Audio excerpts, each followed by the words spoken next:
Hi guys, today I'm going to show you how you can screen record your PC or your laptop screen without downloading any other softwares and any other applications.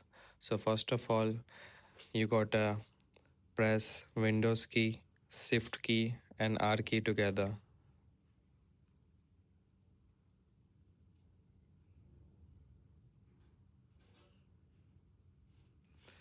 Just like this, it's gonna be pop up the taskbar of it.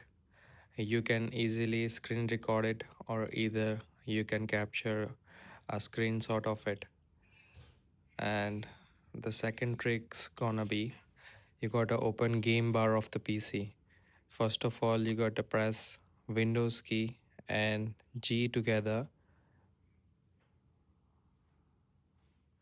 It's gonna be open the Windows game bar. So from the top of it, you can see the capture of it. Once you click that, the whole menu gonna pop up like that. So you can either screenshot of the display or either screen record of the screen.